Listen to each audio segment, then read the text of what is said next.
So I want to welcome everyone today to episode 4 of our podcast that's called Trust After Trauma. And we are here to serve and support everyone who has gone through a traumatic experience that could include anything. It could include the area of domestic abuse. It could include some kind of a health trauma, relationship trauma. And we are here to just have dialogue about some of the areas and some of the tools and solutions that we're here to share to assist all of us through trauma and allowing our hearts to be open to how we can trust ourselves, trust the universe, trust each other, trust the divine nature of life itself. And so today it is my great pleasure to welcome Jana Larsen. And she is the Human Resources Deputy Director of We the World and co-host to the Malcolm and We show. Jana leverages her expertise in networking and organizing to foster strong, compassionate leadership, to inspire and motivate others. And through her passion for building power through community and collaboration, for driving social change.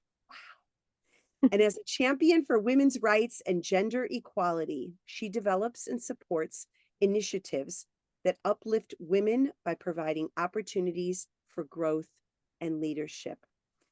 And I know Jana, and I've known Jana for years, and I just want you to know that we are in for a treat today because Jana's heart is always front and center.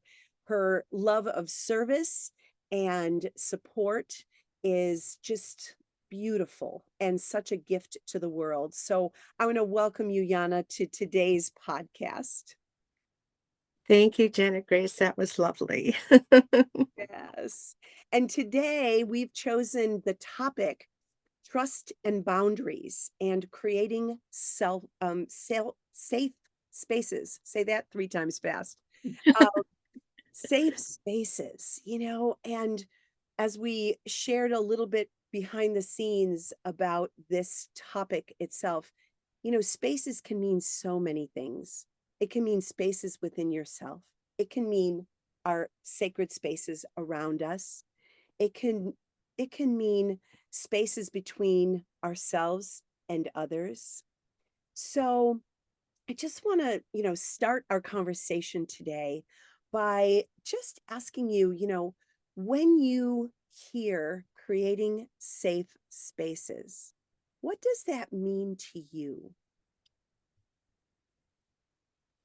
I think probably a lot of it means creating a safe space for my heart to feel okay and to feel comfortable and kind of, zen-like, that where I am is all okay and good.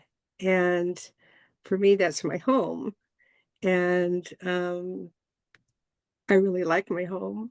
It's the first time I've had my very own home that I I do own now, and it's so fun to be able to put things where I want them, and no one's gonna complain about it or move it. Right. Oh my gosh. Well, and you brought up such a good point because, it does start in the heart. Everything starts in our heart.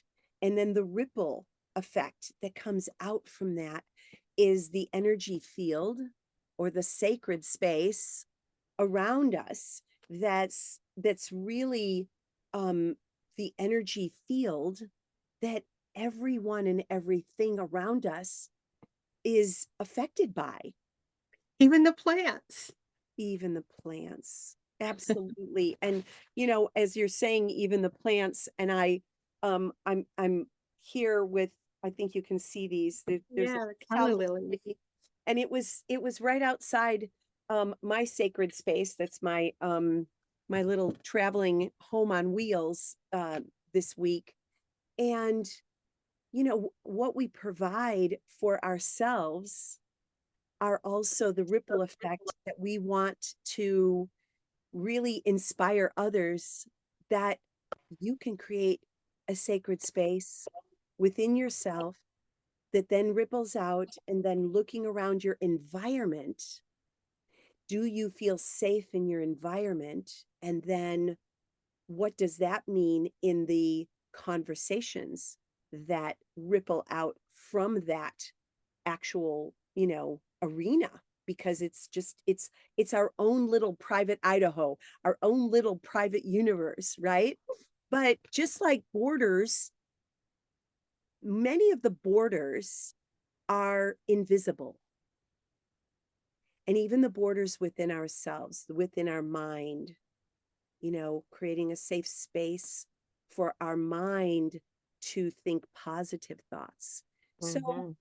so Jana, I know you've been on an incredible journey in, and will touch on uh some of the areas in which you acquired really profound wisdom on your journey.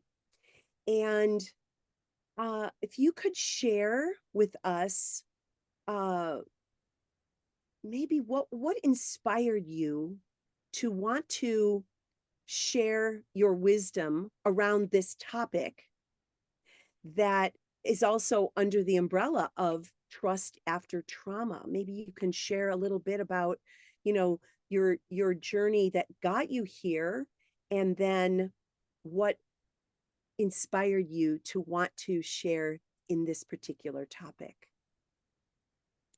Well, I have to realize, I mean, I didn't call it what I'm calling it then, but now I know it was extreme courage and bravery. And when I think back, before I felt like my world went awry, I remember feeling very confident and self sufficient and able. Yeah, like I could do anything. Of course, I was young, and that's often a feeling that the young have. But boy, did that change. And it wasn't instantaneous, it was gradual. And it took decades to realize that I was not that person anymore. And and one could say, well, yeah, life throws you some fastballs that maybe you didn't duck, or just just life in general. But it was more than that.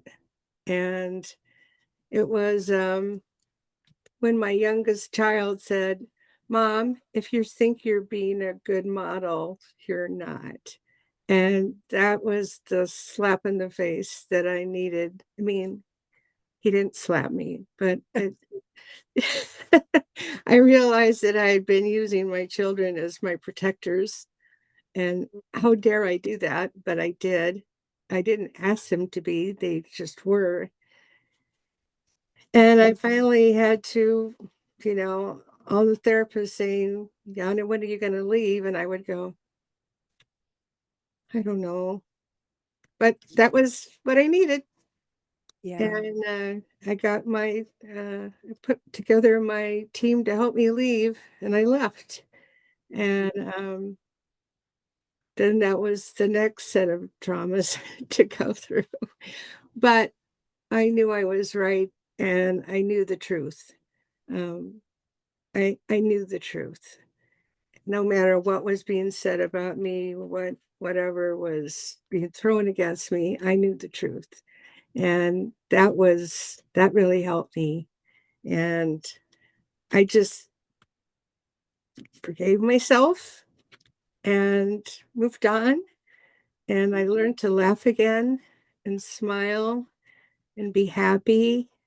Mhm. And here I am. Of course, I've had support with working with We the World and meeting incredible people, and to connect across the globe and to meet my kind of people, my kindred spirits.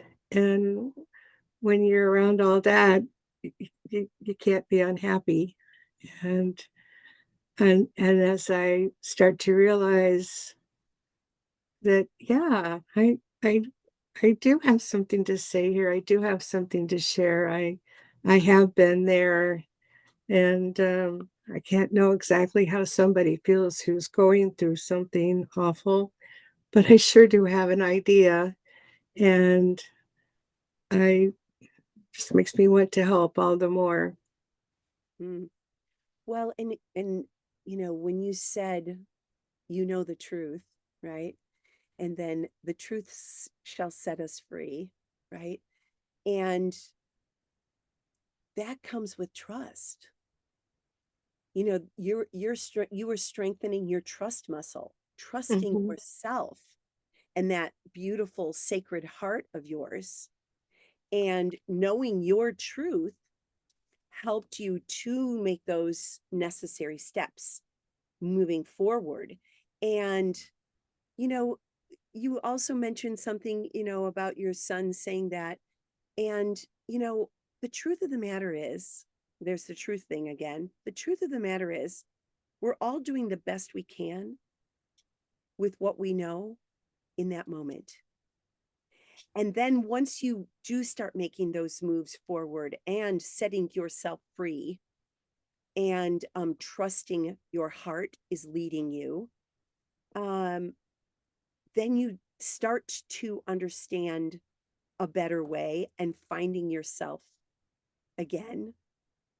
Yeah, the really strange thing that I hadn't anticipated is that I'll have a flashback to a moment, and I'll think, "Wow." I mean, now I can label it, at the time, it was awful and horrible, but I didn't really know what to call it, and, all those ways that I got tricked and manipulated and all that, that I can look back and go, "Wow. Why didn't" I mean, if I remember it, it made an imprint on me, but it Hmm. it's going back through that, and I'm still recovering then, in other words, and working it out, and seeing just how it progressed over so many years and then continued. So, So just even in a conversation about you know that, and just again the flashback. Reverend Michael was one of my spiritual teachers, and he would say, we never arrive, we're always arriving. So we're all in motion, we're all in the healing journey, we're all in mhm. the process of becoming the better version of ourselves, right? And so just thinking back on your family life origin, was that something that you grew up with? That the family and Your my family of creation, no, I did not grow up with that. I Mhm. I did not, and I did not see my parents treat each other badly. Mhm. Um, in retrospect, I think my if anyone bullied me, it was my sister. But I mean, there's a sibling rivalry is its own, it's another that's another subject. But no, I did not know about that. Um, Trauma, domestic violence, molestation. That was something that was in the movies or on TV shows, and I could not. I thought it was horrible to see, but I guess it existed, but not within my family or with anyone I knew. So I was really unprepared, and I was naive, I was incredibly naive and trusting, Yeah. because I everybody always said, "Oh, she's so nice. She's just a nice person." I've just always been a really nice person, and Never mean to anybody that I'm aware of. I just was nice, and so I just kept being nice, and a lot of times being nice is viewed as being weak, but Yeah. kindness is not a sign of weakness. Kindness is just a sign of being a loving person, uh, Yeah. which doesn't make me weak. No, no. In fact, it makes you beautifully human and wonderfully divine. That's our God nature is kindness, compassion, thoughtfulness. And sometimes, I mean, back thousands and thousands of years, um, when there was some stronger or bigger or even bigger energy, because today we're talking about energy, uh, recognizing that someone's more dynamic or stronger power um, just allows you to be that gentle soul. And yet, what ultimately is the experience from your end is that, you know, someone's needs are put before yours. Someone's needs are first. And then over time, just like muscles of strength, we build those over time. You don't go to the gym one time, but even the muscles of de-strengthening you happen over time. Like you said, it just was decades of losing that courageous, strong, amazing, resilient young woman and wanting to find that part of you again. And maybe this is resonating with you, with the listener today, and looking at some of the relationships. And it doesn't even necessarily have to be an intimate partner. It could be a business partner. It could be a well-meaning sibling. Like you said, Jana, it's like, sometimes it's patterns of when, bullying, like you were saying, bullying from a sibling um is is part of the family dynamics. Someone has more fire in them than earth or air, right? So then again creating that sacred safe space for yourself around some of the people in your life that when you're around them you don't feel good. You don't feel your most powerful self. No, I really shut down. I just know it. I have no idea how to act Mhm. except to And just that's be quiet. right. And that's a typical reaction or response to someone overpowering. But, as we're in this conversation today, um, learning to again use our voice, right? The throat chakra, which is directly between the head and the heart. And it's our human ability to speak our truth. And so when we can learn to speak our truth in privacy and say, that doesn't feel good and that's not okay anymore. And I'm sure you had a lot of those thoughts Mm. before you actually moved forward from that abusive relationship. Uh, but what other things, what other tools would you like to share today that were a part of your journey saying yes to you and Well, moving forward? being grateful, and living in the present. Um, that was a trick I had to learn when I was like, but what if, and what if, and what if? Because Mhm. I also had not only the trauma of the marriage, but I also had the trauma of losing children, losing babies. I had twins at my first pregnancy, and one I found out in the last month of my pregnancy would be had died inside me, and we didn't know what would happen with the other baby. So then, and then she did die when in her sleep at 18 months old. But through all of that, the what if, what if, what if, what if, what about, how am I going to handle all this? You just learn to live in the present and how are things right now? Mhm. What do I have right now? So concentrating on what you do have, which is so much when Yeah. you really list it and compared to what you don't have. And and then realizing the difference between needs and wants. Um, what you need and what you want. I mean, you can combine them together. I need and want this.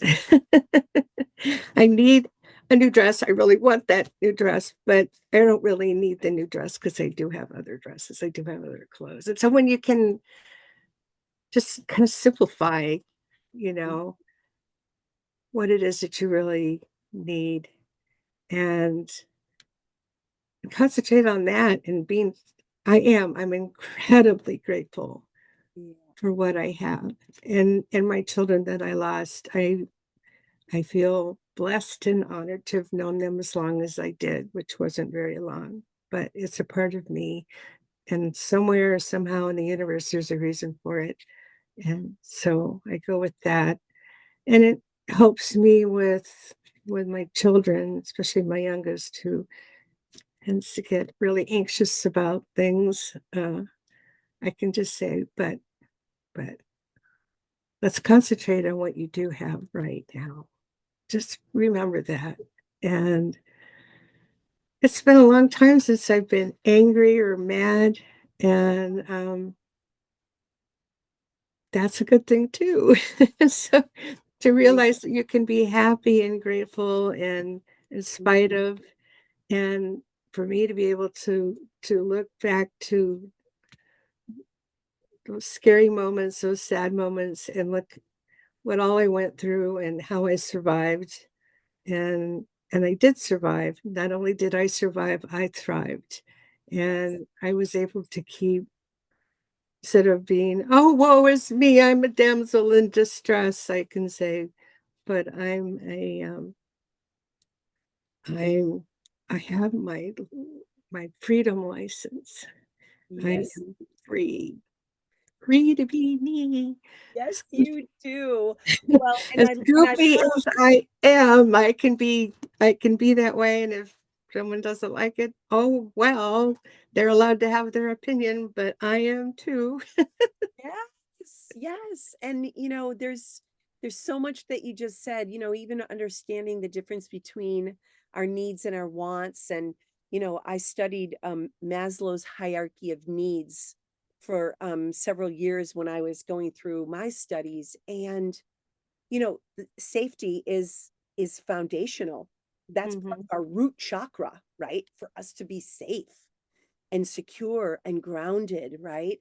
And with all of that, and what you shared about gratitude, gratitude is the greatest multiplier.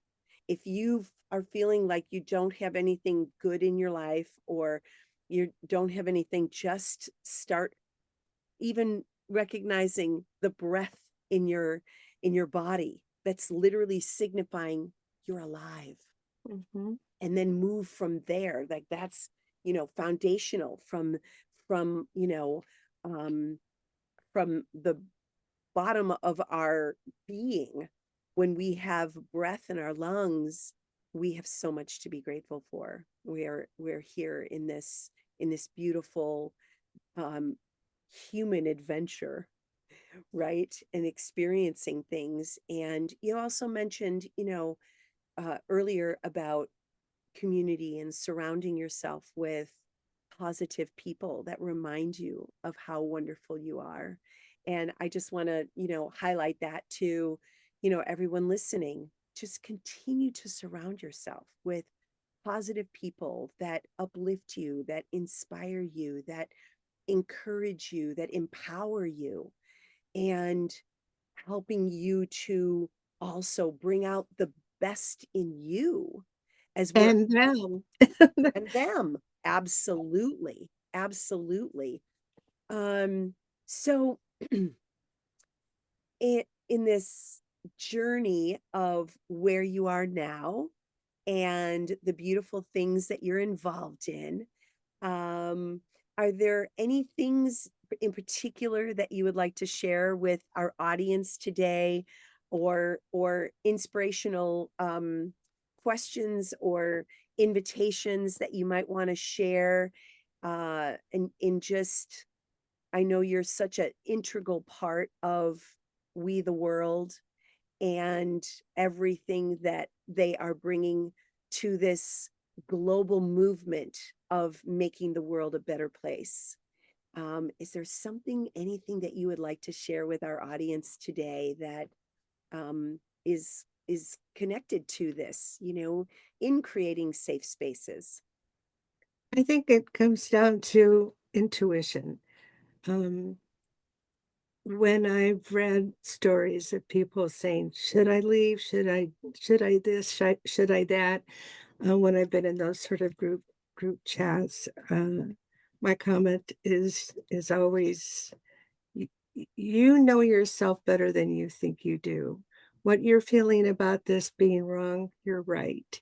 You know, can't say what you should do, when you should do it, but Mhm. I would encourage you to these feelings that you're having that th- this isn't right and you feel like you deserve more. You do.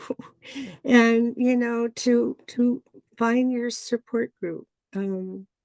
Yeah. They're all around you, and you may not know just who those people are, and you can't just go around going, "Can you be my support person?"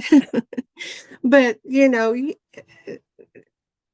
most everybody has at least one person. Maybe for me, it was, therapy, which I encourage. It was a minister. It was my youngest child. 2 other 3 other friends that became my close-knit circle, and I didn't know I was creating an exit strategy, but I was, and I didn't have words for it back then, and, Yeah.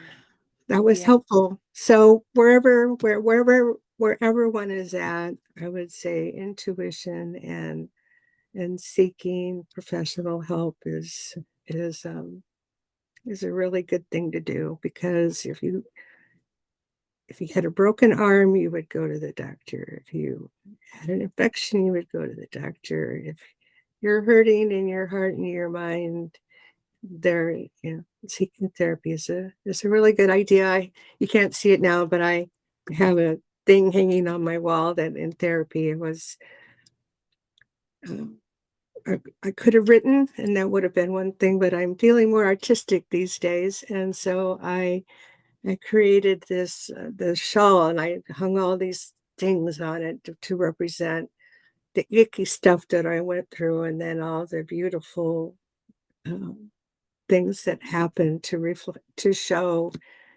my journey. And anytime you can do something like that and have it and help you remember, I mean, I'm a visual person, so I do that, and that's what helps me. So find your ways of happiness. They don't have to be complicated. They can be little Mhm. things, and if you like to write, uh, but talk to people too.